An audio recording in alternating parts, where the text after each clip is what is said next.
And Cindy, I think, is probably well known to many of you. She is the author of The Beautiful Snow and also her new book you see pictured here on the screen, We Suffered Much. And she's also the author of a great article in our South Dakota History Journal from December 2023 about the photography that she has been able to unearth and to focus on in her books. So I am going to save my voice and turn this over to Cindy. Before I do that, I want to ask you just to make sure you're muted. Please mute yourselves. And also, you want to make sure your view for Zoom is on speaker so that you can see Cindy talk and see the screen. So hopefully you see that she's got the big slide with Charles Wood Irish there, which is her topic tonight, and his overlaps with the Ingalls family. And when Cindy is done with her presentation, she will answer questions. And we're going to do that in a different way. Instead of having you type them in the chat, we'll have you unmute and ask her directly. So she'll give you a little bit of instruction about that when we get to it. So thanks for joining us, everyone. And Cindy, take it away. Thank you, Deidre and Catherine. And so it's essential for them to be able to deal with ordinary people like the postman. Can we wait till they're muted? Please mute. Please mute. There we go. So thank you, Deidre and Catherine, for inviting me to here today.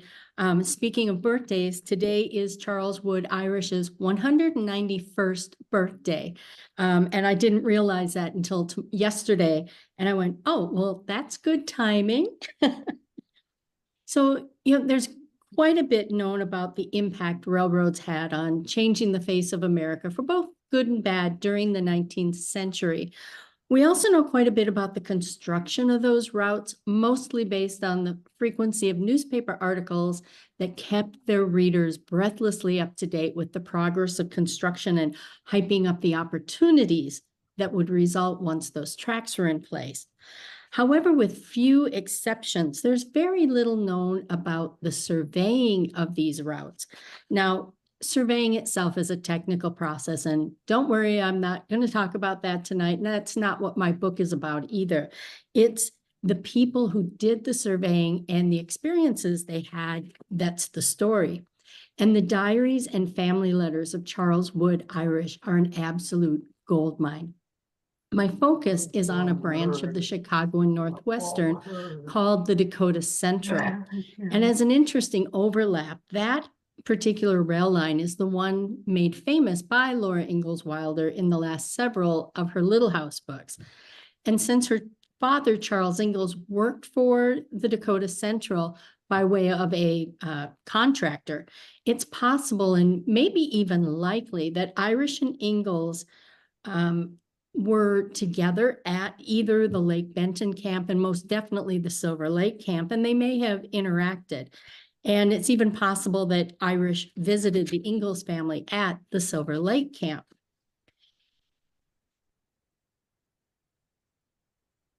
Now, the story of this 2.5-year project is much too big to encompass in a short talk, so I picked just a couple of things to share. First, I'm going to share what drew me to the diaries and letters, then some context for why the project was taking place. I'm going to introduce you to Irish and his family, and then I'm going to share some stories where Irish's work overlap with the story of the Ingalls family. And then I'm going to finish up with the hard winter for both Irish and his crew and the Ingalls family. So how did I end up researching the diaries and letters of a railroad surveyor of all things? Well, my first book was a deep dive documentary effort about the hard winter of 1880-81. And for those unfamiliar, the hard winter was a particularly vicious season on the Northern Plains when the first blizzard struck in mid-October and the storms came with relative frequency until mid-April. And that period of time is probably best known through Laura Ingalls Wilder's novel, The Long Winter. And I wanted to know how the historic record compared with what Wilder wrote about. And as part of that research, I read the diaries of this surveyor who determined the route that eventually produced those new towns like Brookings and DeSmet, Huron, and even Pierre. And during the hard winter, due to the heavy snows, the trains couldn't get west of Sleepy Eye, Minnesota to resupply those new towns that had sprung up in the wake of Irish and his men. And for the purpose of this first book, I just wanted to know where Irish and his crew were when that first October storm hit, so that I could say that the blizzard had or had not been experienced at their location. Irish's diary told me where they were. That was plenty. I moved on until I started working on the second book, and we'll come back to that later. Now a bit of context for why this survey was happening. In 1873, the Chicago and Northwestern had reached what today is Watertown, South Dakota. And that's the track that also created the little stop called Walnut Station that evolved into Walnut Grove, where the Ingalls family lived for several years, and that is the topic of On the Banks of Plum Creek. And once those tracks reached into Dakota Territory in early 1873, their next goal had been to extend them to the northwest, to connect to the Northern Pacific, which was a transcontinental that was under construction at the time, that was going to link the two coasts by way of the Great Lakes, with tracks heading west from the harbor at Duluth. In September of 1873, railroad officers and major businessmen were on an excursion to the end of those new rails at Watertown, celebrating the opportunities and the riches that they knew were coming their way. On the return trip, however, talk about absolutely terrible timing. They learned of the collapse of J. Cook and Company, which is what set off that several-year international financial depression we know of as the Panic of 1873. And during most of the 1870s, the economy just limped along, and the officers reevaluated their options. And by 1878, the Chicago and Northwestern no longer saw that long wished-for link to the Northern Pacific to be their best investment. They now saw greater opportunity heading to the Black Hills, where gold had been confirmed in 1874. And in order to achieve this goal of tracks to Deadwood, they needed someone to establish a suitable route, and that's where Charles Wood Irish comes in. The officers hired him to do what in his diary he called the Dakota trip. And by the time he'd been hired to do this project, he had a pretty impressive set of credentials. He'd been hired by the great John Blair, the father of many Midwestern railroad projects, to run a line from the Mississippi River on the eastern edge of Iowa across that state to Council Bluffs on the Missouri. And that was the first railroad to span the entire state, and is the line that was folded into that very first transcontinental. He also helped survey for the route of the Atchison, Topeka, and Santa Fe, including work in Colorado and Arizona. And that's the project he was still kind of finishing up some little details on when he started this Dakota project. Letters home talked of his aspiration that this Dakota survey could position him to do work for the Northern Pacific. That was the prestigious project of this era, so it would have been a great career move. He did get asked, however, due to illness, he hadn't been able to actually accept that offer. He moved away from rail surveys just a few years after this project, when President Cleveland appointed him to the position of Surveyor General for the state of Nevada. He was known as General Irish, but it wasn't a military title. It referred to his time as Surveyor General. Cleveland also appointed him to chief of the U.S. Irrigation Bureau, which required him to live in D.C. for a time. And when that post ended, he returned to Nevada, surveying claims in the gold fields until he died there in 1904. And Irish spent considerable time during this project away from home. However, frequent letters kept the family connected, as did multiple visits where he went home to Iowa City, or his wife and/or daughters visited him for extended periods of time out in Dakota. I'm going to briefly introduce them because they play an important part of the project and they are worth knowing in their own right. Mrs. Irish was as comfortable in these camps as she was in her home in Iowa City. And towards the end of the surveying project, she became stranded with her husband in the new town of Pierre when the snows of the hard winter set in and the trains were no longer running.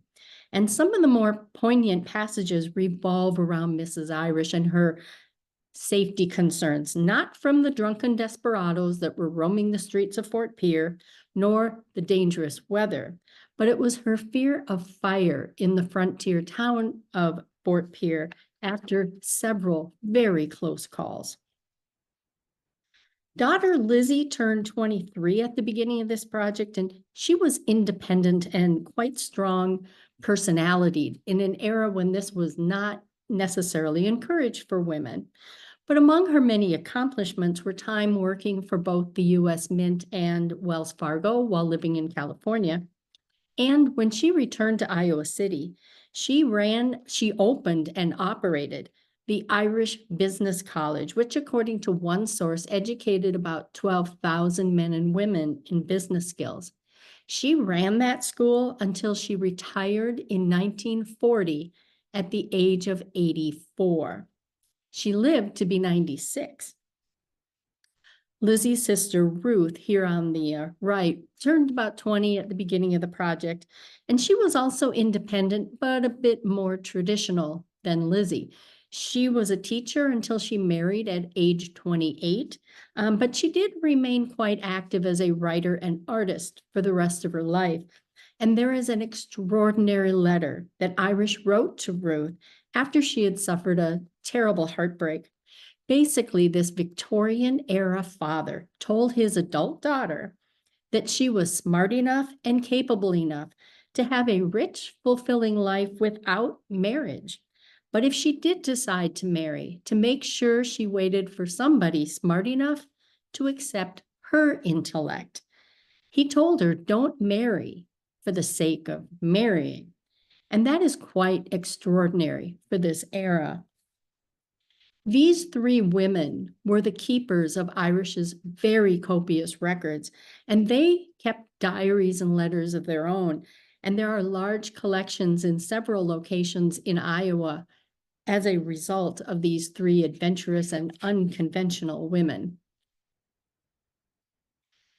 So now that we have a sense of the project and who Irish and his family were, we're going to switch to where Irish's work overlaps with the story of the Ingalls family. Oh, and because Charles Wood Irish and Charles Ingalls have the same first name, I will try to refer to the surveyor as Irish. And if I say Charles, I should be meaning Charles Ingalls. Now, Wilder initially wrote her story as a autobiography or memoir published in 2014 as Pioneer Girl, and then she drew on that material to create her novels. And the 2 years that Irish spent surveying to establish the Dakota Central corresponds with the time Wilder wrote about in 2 of her novels. By the Shores of Silver Lake follow the Ingalls family as they left Walnut Grove and settled at the Silver Lake Railroad camp near what became DeSmet. And of course, the long winter where we as readers experience the isolation of that winter right along with the Ingalls family. Now, in early spring of 1879, while the Ingalls family were still unaware of the change their lives were about to take, Irish and his men were establishing the route away from nearby Tracy. And that brings us to our first talking point, the Big Cut west of Tracy. Because in Wilder's book, The Long Winter, the blizzards and the railroad company are the antagonists, the bad guys. And the railroad company is the bad guy because they can't keep the Tracy Cut clear of snow. Therefore, the trains were not able to get to those new towns and people were cut off from their food and fuel. Now, this photo is not the Tracy Cut, but it's a good place to show and define what a cut is. Simply a cut is where a hill existed, but the railroad wanted to go straight through that hill, not up and over. So the crew simply cut out the hill to allow the tracks to go through. And during construction, the goal was to get as far west as quickly as possible. So these cuts were usually just wide enough to let a train go through. That was absolutely wonderful for the speed of construction, but it was terrible for ongoing operations because the more narrow the cut, the more likely it was to trap snow. Blowing snow would get caught in these cuts, and then it couldn't get out. It would just swirl around and then settle and then compress into ice. And by the end of the winter, there was ice several feet thick on top of the rails in some of these cuts.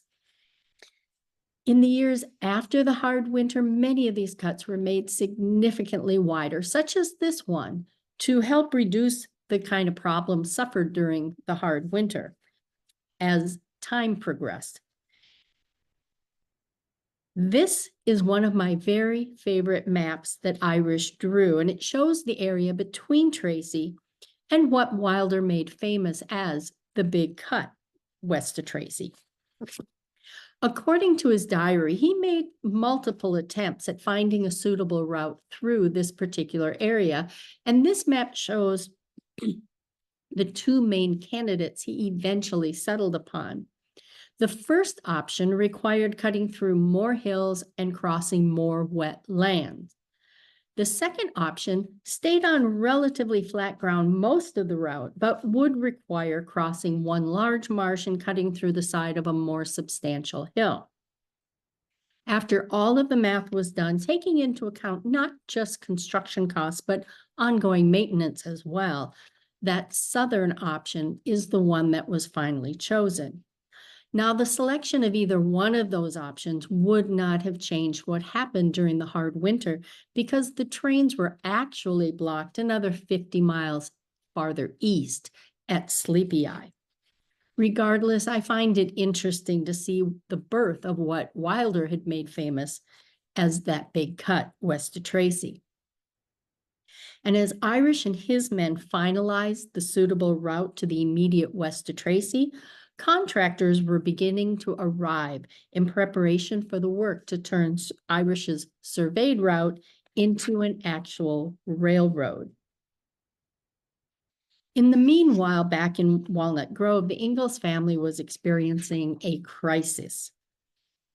Their 14-year-old daughter, Mary, was losing her sight, and I'm going to include most of Mary's illness here on one slide, though it does a little bit of time jumping on us. But various newspaper accounts followed Mary's illness, the first appearing on April 24th until a June 26th piece noted that while she could still tell night from day, what little sight she had was failing. And it appears that Mary experienced her final glimpse of the world sometime between late June and mid-July of 1879. But now we're going to jump back to May. When Mary still had limited sight, the Ingalls family was struggling financially, and the nearby town of Tracy was rapidly filling up with railroad workers. As reported in a nearby newspaper, contractors, subs, and sub-subs without number have registered at the hotels during the past few days. Rails for the new road are fast coming in, and track laying will begin in a few days. Quite a large number of tents are to be seen in and about town. And about this same time, Charles Ingalls received a surprise visit from his sister, Dosha. Dosha's husband, Hiram Forbes, was working for railroad contractor D.L. Wells, and he needed someone to help run the company store. So Dosha offered that job to Charles, but he would have to leave right away while Mary was still recovering from her illness. Caroline Ingalls reassured her husband that she and Laura could handle Mary's care and that he should take the job.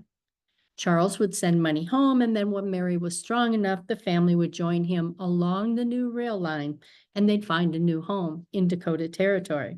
So Charles headed off to assume his new role, working for the railroad. Now, a note about these construction camps. The major railroad camps that served as general headquarters were located every 30 or so miles along the route, give or take a bit. And when Charles accepted that job, he began work at the Lake Benton camp, the first of these major railroad camps. When grading work was sufficiently completed along that first stretch of tracks, the main camp and store moved to what became Brookings, or what Wilder called the Big Sioux Camp. When work in that vicinity was far enough along, the camp again moved to Silver Lake at what became De Smet. And that was the last construction camp established for the 1879 construction season. When work began again the next spring, the next camp was set up at the James River, where Huron is today. And as mentioned, the first of these major camps was at Lake Benton, and that's where Charles Ingalls began his work. Now, the construction camp was quite likely placed where the surveyors already had a camping location on the land of an A.W. Morse and John Snyder at the west end of the lake itself. You can see there's a lobe of the lake extended off of the western end of that lake. Now, things have changed significantly in the nearly century and a half since the railroad camp was here. The map up in the corner reminds us of the location and the shape of that parcel of land. And that unique shape makes it easy to compare to a modern map. And if we look at the satellite version of that same map, the lobe of the lake has been filled in. US Highway 75 goes between the main lake and that long gone lobe. And we can see the land where that railroad camp would have been. And the next photo I'm going to show you was taken here in that little gravel parking lot facing west. And this is the view that Charles Ingalls would have had every day while working at the Lake Benton camp, though there wouldn't have been quite so many trees back then. And I would absolutely love to have an archaeological dig done on this land. I think it would be really interesting to see what they'd come up with. Now, after Mary lost her sight, Charles was able to visit his family in mid-July. And while this article says that he had taken charge of a gang of men, he himself lists his duties as storekeeper, bookkeeper, and timekeeper, not out along the road doing the physical work. The final mention of Mary's blindness came at the end of July, when it was noted that her parents were planning to take her to St. Paul to have her looked at by a doctor. So I can only imagine what it was like working away from home, knowing your child is losing her sight, and all you could do was wait for word because you had to be away from home to earn an income. Despite what was happening at home, Charles returned to his job, which would soon take him out to Dakota Territory to the next camp, which was at the Big Sioux River. Now, Hiram Forbes, who was Dosha's husband, is the reason that the Ingalls family left Walnut Grove, and he appears in a handful of newspaper clippings and possibly one of Irish's diary entries. This article from June of 1879 notes that Forbes was overseeing 140 teams and 400 men who were assigned to the work 10 miles to the east of Lake Benton. A few weeks later, with grading work almost done at Lake Benton, Forbes sent much of his crew ahead into Dakota Territory to begin their work there. But there was also a June 1880 diary entry from Irish, a full year into the project, when contractor Wells and a Mr. Ford are noted as having visited the surveyor's camp. At this point, they're well to the west, almost to the Missouri River. And it's possible, though I haven't been able to confirm this at all, that Mr. Ford could actually be Mr. Forbes. Now, this is going to sound terrible, but some of my very favorite of the diary entries has to do with Irish and his laments and indignations about the mosquitoes in the marshy areas surrounding what today is De Smet. Now, a prominent feature of Wilder's De Smet books is the Big Slough, that giant marshy area surrounding Silver Lake that is a perfect mosquito habitat. This photo shows the eastern portion of the Big Slough to the southeast of De Smet, and it's just a portion of the Big Slough, which continues well to the northwest. So you can imagine just how many mosquitoes can make it their home. Even today, when attending the Wilder pageant in July, which is a community theater type outdoor play, bug spray is an absolutely essential part of being able to enjoy the festivities. So imagine how maddening it must have been to Irish and his crew. And if you've not attended the events in De Smet, we're looking south across the pageant site, and that low hill and the trees are the northwest corner of the Ingalls homestead property. And we also believe that the largest, oldest of those trees visible there were planted by Charles Ingalls himself. And to the right or west of this photo is the lobe of the Big Slough that stood between the Ingalls homestead and the town of De Smet, and so is mentioned many times throughout the later Little House books. For instance, that's where Laura and Carrie got lost at the beginning of the long winter. Now, a map for a little bit of context here. The gray box at the tip of that arrow is the quarter section of land that Charles Ingalls homesteaded, and he filed for that land on February 19th, 1880 in Brookings. Less than 7 months before he filed for that land, that same area caught the attention of Irish and his crew. As the men moved back and forth looking for a clear route for the railroad, they spent the nights of July 7th through 11th on the eastern half of that same section. So as you can see on that little blow-up map in the lower left corner, the Ingalls homestead is in the northeastern quarter of Section 3, and we only know that Irish and his men camped on the eastern half of Section 3. But regardless of whether they camped on what eventually became Ingalls land or just to the south of it, the mosquitoes from the Big Slough found them.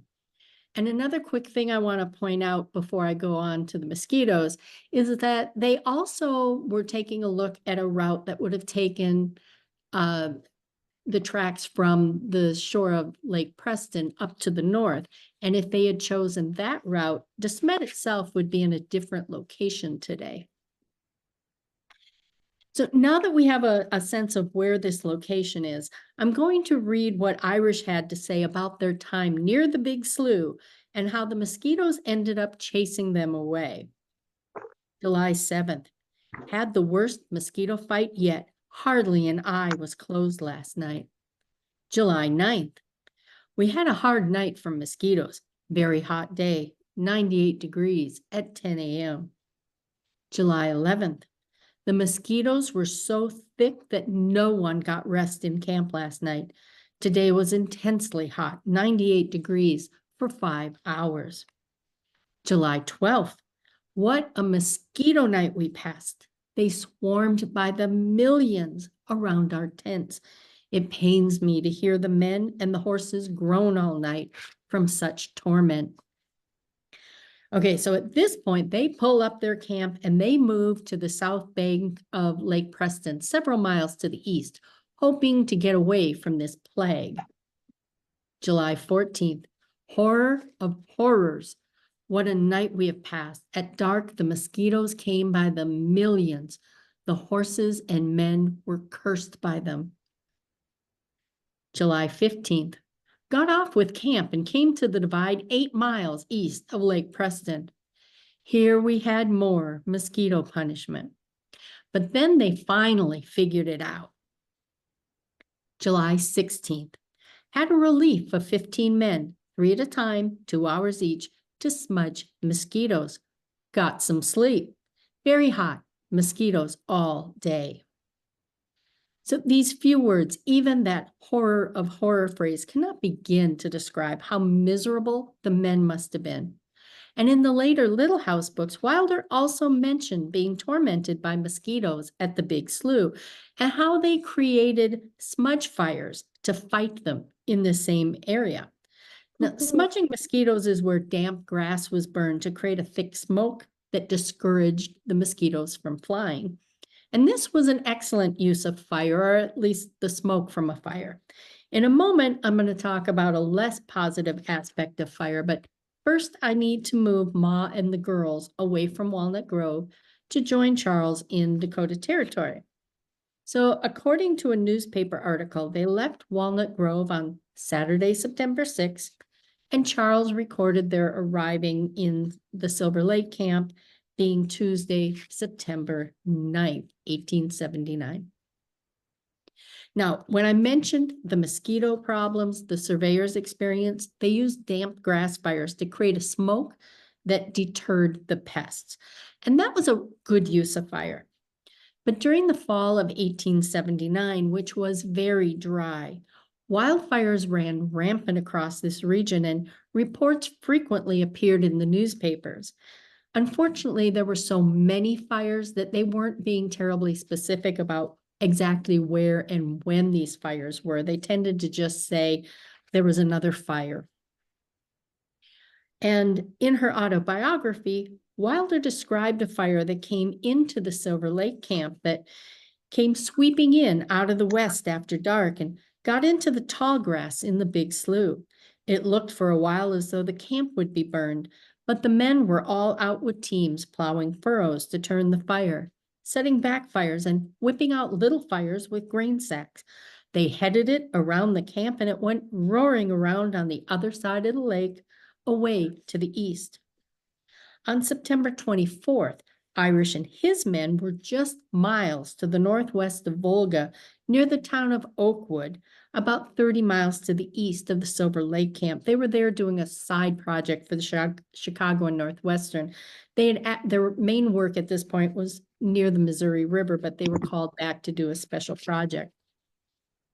And Irish wrote that at about 1 p.m. that day, a fierce fire came rampaging towards them from the northwest. The men had a hard fight all afternoon to save their camp and themselves. And the fire also burned into the town, to the edge of the town of Oakwood, where the citizens had a narrow escape. Now, it's impossible to know whether Wilder's wildfire that hit at night and from the west correlates to Irish's fire that came from the northwest at 1 p.m. It is geographically and chronologically possible, but at the same time, there were so many fires that fall that they could have taken place weeks apart. But I include it because of the shared terrifying experience in a similar time frame and a very close area of land. And this last overlap with the Ingalls story is actually my favorite one. On the night of October 25th, 1879, Irish, his wife Abby, and railroad officer John Blunt arrived at the Silver Lake camp for a 2-night stay while reviewing the route options to the west. Irish noted in his diary that they had stayed at the engineer's house at De Smet. Now, the engineer's house was the railroad's name for what Wilder called the surveyor's house, because the term surveyor and engineer were used a little bit interchangeably at the time, though there is a distinction. So if somebody wants to ask more about that at the end, please do. And of course, the surveyor's house is where the Ingalls family lived from December of 1879 into the mid-spring of 1880, after Charles agreed to live in the building throughout the winter to guard the railroad's property and tools, as Wilder wrote about in By the Shores of Silver Lake. And I would not be at all surprised if the gregarious Charles Ingalls spoke with the similarly gregarious Charles Wood Irish, either in their official capacities or simply as chatting as two residents of this railroad camp. And perhaps Mrs. Irish would have visited with the few other women in camp, which would have included Caroline Ingalls. In Wilder's autobiography, She wrote about how others frequently came to eat with the Ingalls family because the food was better.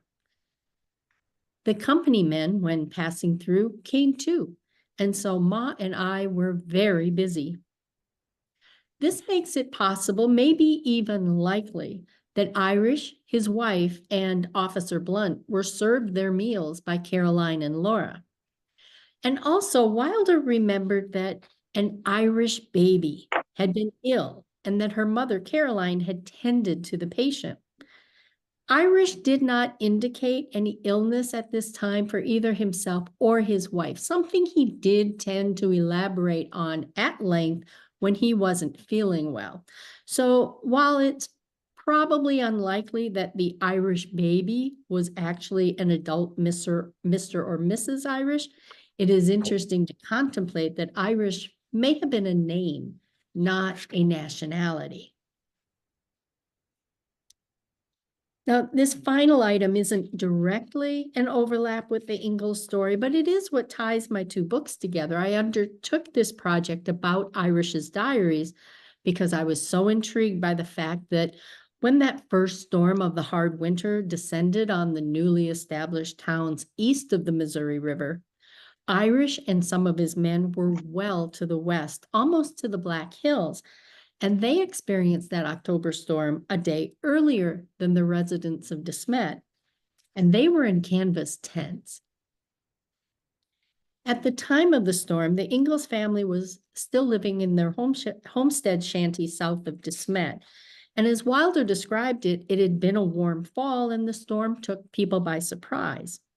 It had been so worrisome to Pa that he moved his family into town to live in the store building for the rest of the winter. And that storm was indeed a stunner. This photo was taken in a rail yard in St. James, Minnesota, not far from Tracy and Walnut Grove, and it shows just how much snow fell. If you look closely, you can see how it's drifted up against and between and inside these cars. And there'd been no snow on the ground when the storm started, so no wonder Pa was worried. Now, that blizzard is traditionally noted as having begun on October 15th, 1880, based on newspaper reports in the eastern half of the region. But I mentioned that Irish and his crew experienced it a day earlier because they were well to the west. So this dot is about where De Smet is. The Missouri River is there in the middle, and Irish and his crew were out exploring this area where the dot is their scouting camp. Now, on October 13th, 4 of Irish's men were sick, a situation he was blaming on the villainous water they were drinking out here in this area. That also gives you an idea of what kind of sick these poor men were. And at 2 p.m. that day, it was 80 degrees with a strong wind, and Irish sent 2 of his crew members back to a supply camp that was about 20 miles to their southeast to bring back food. A rain developed, and by midnight it was snowing. So again, 80 degrees at 2 p.m., snowing at midnight. And throughout the 14th, the men just hunkered down in their tents. And at the end of the first day of that historic storm, Irish closed his diaries with, "The sick are worse, and the camp comfortless. We have all we can do to keep warm in this gale." The storm raged for several days, and that time yielded some interesting diary entries and letters home. And this episode was so intriguing to me and did such a nice job of tying my two projects together that I wanted to see exactly where the men had spent this first blizzard. There is an entire several-year odyssey involved in actually finding it, with frustrations that go well above and beyond your usual research speed bumps. And we're going to skip all that because we don't have time, but it was quite the endeavor. But when the pandemic ended, I was able to get back into the Special Collections Library in Iowa City to see the maps that Irish had drawn of this particular area after getting special permission because the maps themselves were so very fragile. And this is one of these maps, and it shows Irish's interpretation of the area from the Missouri River to where the Belle Fourche empties into the Cheyenne, or it's called the Forks as well. Irish and his crew were camping in this area, with Irish and a portion of the crew at a scouting camp along Gap Creek in the upper left of the box, and that supply camp was back in the lower right. And again, he had sent a couple of men back to that supply camp. So on top of dealing with the blizzard and the sick men, he was worried about the safety of those two he had sent away from camp. And zooming in on the map, Irish very kindly drew this little tiny collection of squares showing that camp location I was so desperate to find. The site was then correlated to modern topographical maps. And again, that sounds easy. It wasn't. It took many months of finding candidates and rejecting them. But once we identified the site, we went back out to western South Dakota with a drone. And this drone photo was taken from where we were standing on a ridge at about the tip of that arrow there, facing north towards the camp location. And it shows the terrain that Irish described as very broken country with heavy canyons. For orientation, the Cheyenne River is there at the top, and the forks are up in the upper left, but not visible in the photo. This next photo, the drone is flown a couple miles north of us and is north of the camp looking back south. So the campsite is there in that rectangle, and we're parked back along the ridge at the horizon so you can reorient since we're facing a different direction now. And now I'm going to show a quick video from that drone flight. The video begins by facing north to again look at the Cheyenne for context, and then it quickly spins to go back to the campsite. And it is here in this protected little valley that the men were trapped for about a week by that first blizzard of the hard winter.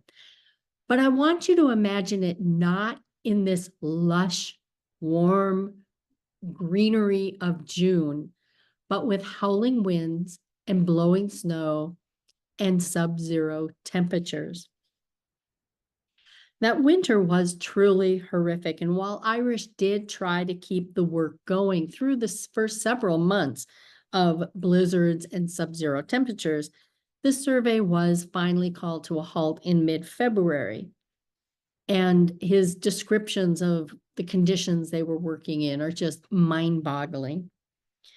But then Irish and his crew, just like the Ingalls family and tens of thousands of others across the region, all they could do was wait out the calendar until spring. And while the Ingalls family were struggling through the winter about 140 miles to the east in the freezing store building on De Smet's Main Street, Irish and his wife were living in the second story of the new depot building in Pierre. Now, the photo on the left of the Ingalls store was taken many years after the hard winter, after that building had been moved from it to the back of its original lot and rotated to face north instead of its original facing west. But I include it to show just how small that building really was. And despite both towns being developed during the 1880 construction season, Pierre, as the end of that new railroad, was well stocked with warehouses and had more businesses in place when the train stopped running. And being on the Mississippi River, they were also doubly supplied with steamboats that went up and down the river. So while Pierre experienced inconvenience, things were nowhere near as difficult here as they were in those smaller towns. At least not until late May, when a giant ice dam on the Missouri River burst and the resulting flood scoured those well-stocked warehouses in both Pierre, which is in the foreground of this photo, and if you look across the river, you can see Fort Pierre. And both towns were just scoured by this flood. So for the last month or so of the hard winter, they also were very short of supplies. And Irish's account of the breaking of that ice dam is absolutely amazing. Now I'm going to jump ahead in time to when Rose Wilder Lane and Lizzie Irish were quite likely less than a block apart. In the fall of 1932, Rose, who is the daughter of Laura and Almanzo, began a 2.5-month driving trip, starting and ending in Mansfield, Missouri. Rose was visiting the places her father had grown up, such as Spring Valley, Minnesota, and Malone, New York. Hang on just a minute, I need to cough.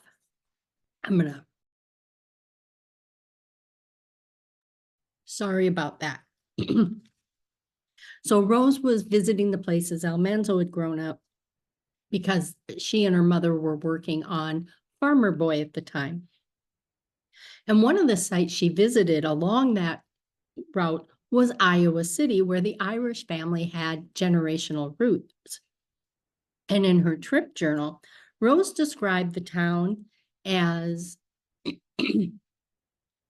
a charming city full of parks, built around a university and with an air of learning. In a later Saturday Evening Post article, she noted she'd especially enjoyed her time there, which is pretty impressive considering how much of the world she had already seen. Now, Mrs. Irish had already died by this time at the age of 87.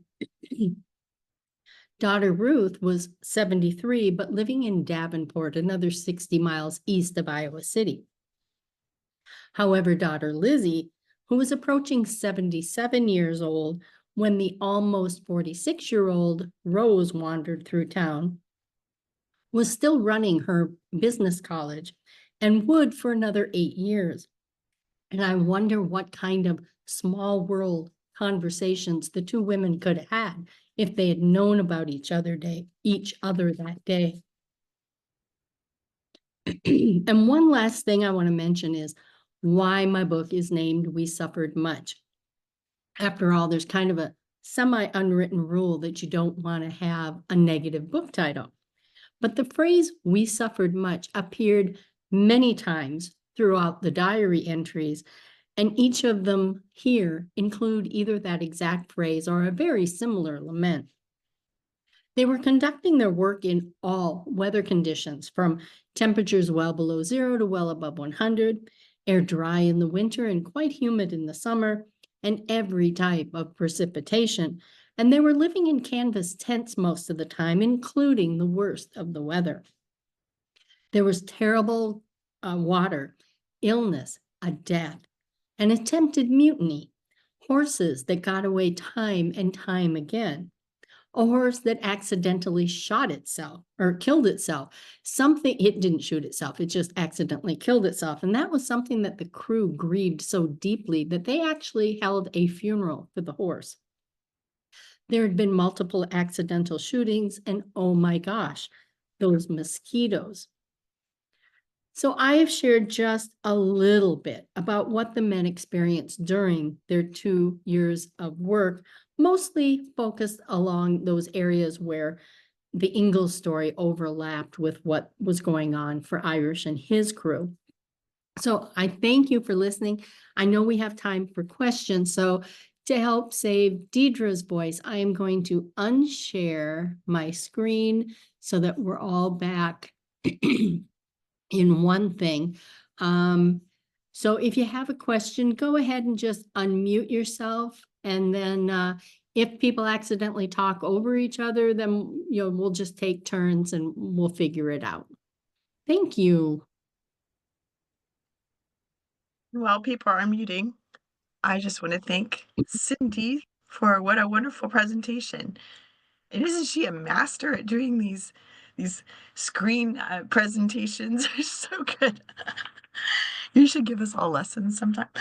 This is wonderful. And I love that she brings you through her research and you get to see the diaries and the handwriting, and it's just so much fun. Thank you. Questions? Anyone have questions?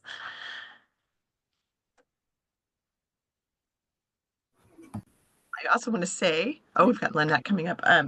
Before I forget that Cindy will be giving a presentation in Huron, South Dakota on Saturday at the public library. So if you're in that area, go see Cindy. Okay, and it looks like Lynette has taken off her mute and is going to ask.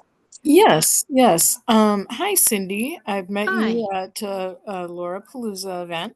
I grew up in Ivanhoe, Minnesota, which is just north of Lake Benton. I'm Yep. sure you're familiar with the area. And I know there was some railroad history in Ivanhoe as well. Did you research any of that in researching this book, or was that a different branch or railroad line?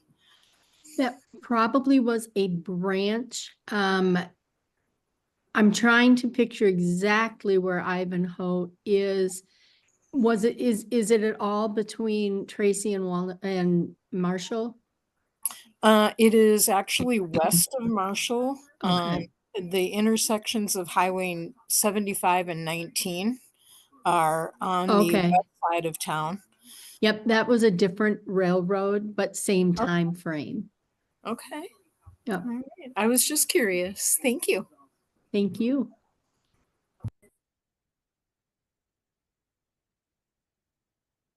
Had a question earlier from an interested party about whether there were military escorts for some of these railroads, and it came out of him having found casings, shell casings on land that was near those railroads.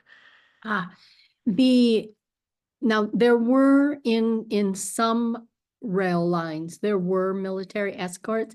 For the construction of the Dakota Central, there was not, because by the time they were constructing the line, there was no threat. However, as a bigger part of this project, and I don't go into it in this talk, but Irish had to participate and kind of coordinate negotiations with the Lakota to be able to conduct the survey west of the Missouri River. And it's a really very, very interesting part of this whole project. And there's a whole really interesting thing about it, but as a part of when they finally were granted permission to conduct the survey, there were also about 30 Lakota people that became a part of the crew. And about half of those were assigned the position of Lakota police, both to keep an eye to make sure the surveyors weren't doing what they shouldn't be doing, and also to protect the surveyors from those who were not happy that access had been granted. So west of the Missouri, there was a military escort, but it wasn't US military. It was Lakota military, if that's the right word. But east of the river, no. Thanks for So that. Oh, I hope Alan. that answered that. Yes, I think so. Wasn't my question, but I liked your answer. So Alan Gross has his hand up.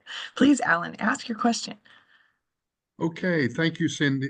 That was a wonderful presentation. I'm curious about the location of the Irish crew in October 1880 that you showed with the drone footage and showed them down being at a relatively low level.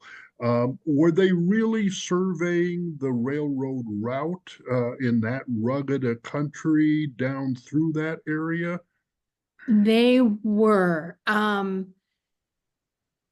have in another talk, I do have drone photos taken from above where they found a ridge that went all the way essentially from the divide between the Bad River and the Cheyenne River.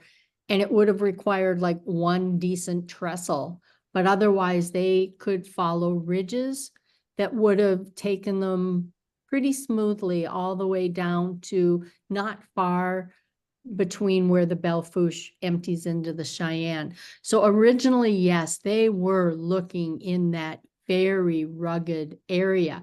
However, When the route was eventually constructed in 1906, I believe, the railroad only used Irish's surveyed route to about where modern Phillip is. And at that point, they took the much easier, pretty easy route that today follows Box Elder Creek into Rapid City, because Irish and his crew were trying to get to Deadwood in the northern Black Hills. And that's what was requiring that just unfriendly geography. Whereas by the time they were actually constructing, Deadwood was no longer an economically viable or desirable location. Rapid City was, and that allowed them to do the much more logical, easy route in, because they weren't going through the worst of those breaks. What year did Irish cross the Missouri then? I'm sorry? What year did Irish's crew cross the Missouri and take up with those the Lakota Guard or whatever who escorted them over through the Black Hills? What year was that? That was 1880. The agreement was reached on August 18th. And by August 20th, I think, 21st, they were camped on the west side of the river, just south of Fort Pierre. And then the rest of the work was all west of the river. Okay. Excellent presentation. Thank you so much for this information. I'm from the other Dakota. I'm from the other Dakota, north of you. So this is all fantastic for me to learn about. Thank you so much. Thank you. We have two things from the chat, and one is wondering if you are aware or if there are any diary entries or survey notebooks for Irish's survey along the Bad River west of Fort Pierre that you were yes. just talking about there. Yes, I used his notebooks extensively. Are some there? Okay. Yeah, and even better yet, and I'm trying not to make eye contact with it, but in one of the early slides where I was talking about why I did this, there was a box full of little books. All of those are Irish's diaries and notebooks from all the survey projects he ever did, including that Iowa one, Atchison, Topeka, Santa Fe, anything he did. All of those are sitting there. And this one was so interesting. I wonder what else is sitting there, but You'll have yes. to find out. So in a great comment to finish us up with, from several people in DeSmet who are watching, and they want us to know that there's not a single mosquito in sight. Good, because I'll be there Friday. Not today anyway. Yeah. Right. And we have one last question here about when did the crew get to Elkton west of Lake Benton? And then that'll be our last question. They would have been going through there in like July and August of 1879, fairly early in the project, but I don't think Elkton was founded until a couple of years later, if memory serves. And thank you for that. What a treat we've had.